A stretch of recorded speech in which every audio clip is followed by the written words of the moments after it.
What's happening, everybody? This is Deathbringer, and this is the first episode of my new series, The Road to Becoming a Good Rusher in Search and Destroy on COD 4. To kick off the series, you might see by the title that this episode is called Basics. So, I'm going to teach you some of the basics of Search and Destroy, and what I recommend that you get down before we go into some advanced stuff in Search and Destroy. Alrighty then. So then, while you watch this fantastic gameplay, because I figured that I want you guys to be watching my gameplays and what I do while I talk about these topics that I'm going to be bringing up in these series of videos that I'm going to be uploading. This will make you overall a better Search and Destroy player just by watching it and seeing what I do myself. Okay, let's get this off. Let's get this started. You want to get down in Search and Destroy your setup. You want to get that sorted out. This could be your go-to gun, the gun you do well with, the best gun that you think you are capable of using to the most capability. The one that you think is your favourite gun in the game, you want to be using that in Search and Destroy. No matter what anybody tells you. If I'm using the MP5 because it's kind of perfect for Search and Destroy, that's what I would recommend. It's a good rushing gun. It's very light, it's very powerful, it's very accurate in the right hands. And if you can learn them kind of things about your gun, you will become a better Search and Destroy player. So once you've picked your gun, what attachments do you want to be using? I recommend silencers for Search and Destroy. Maybe a red dot sight. Never use an ACOG. Whatever you do, just don't use it. Alright, it's not practical for Search and Destroy. You must know this already. Alrighty then. What else is there in the setup? You've got your perks. You want to be picking the kind of perks such as extreme conditioning. I highly recommend.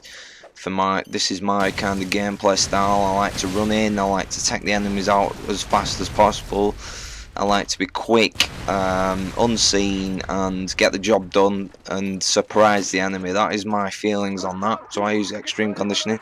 You could use deep impact, dead silence. It's whatever your preference is, whatever you like. Stopping power is a must. I do not recommend any other perk unless you're using like a noob tube. I'd use sonic boom, but I wouldn't recommend Juggernaut. It really doesn't help that much. Stopping power cancels it out basically, and what can you say? If you haven't got stopping power on, you'll be seeing a real lack of power in your weapon. And I'm telling you to use stopping power. That for the middle perk. That's all I'm saying for now. I'm not gonna say any other perk. For the top perk, I will use 3 times frag, or you could switch to bomb squad, bandolier.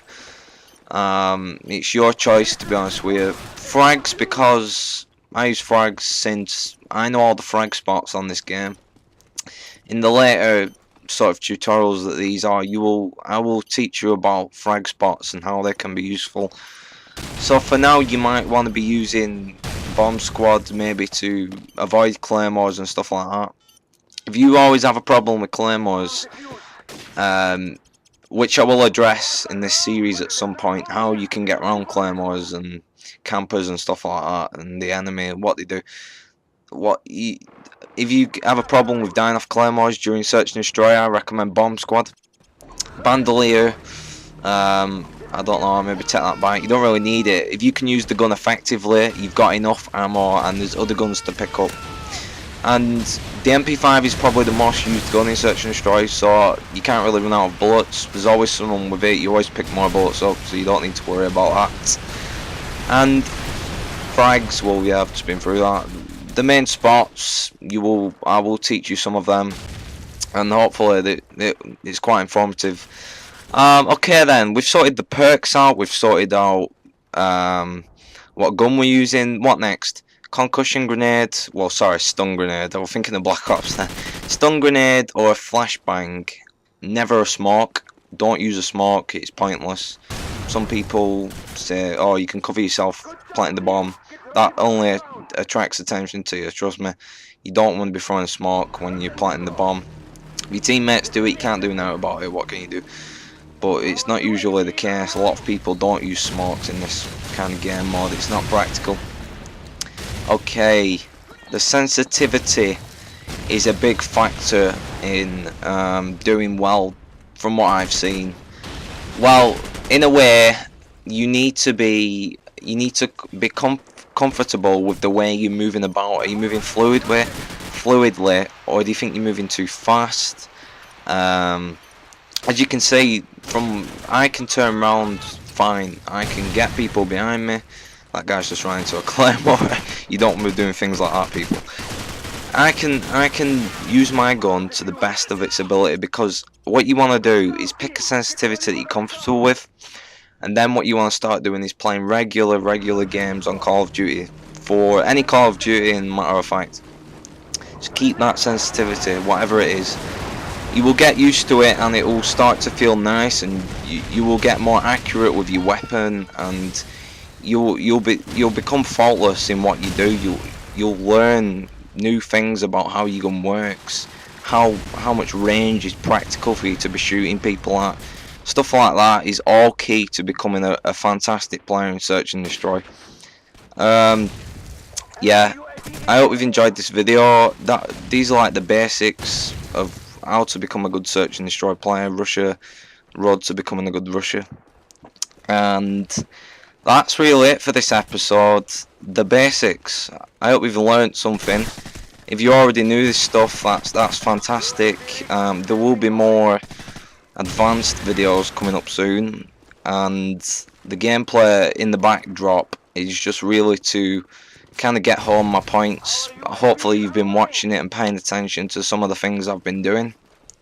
I will discuss the routes that I take, stuff like that, the things that I do more in depth in the later videos in this series.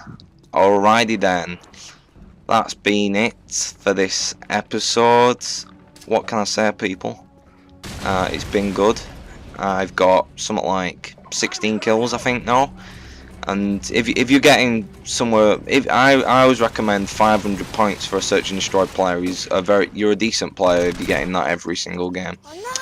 Alright then, thanks for watching, people. This was the first episode in the road to becoming a good Search and Destroy player on COD 4. Thank you for watching. I'll see you later, people.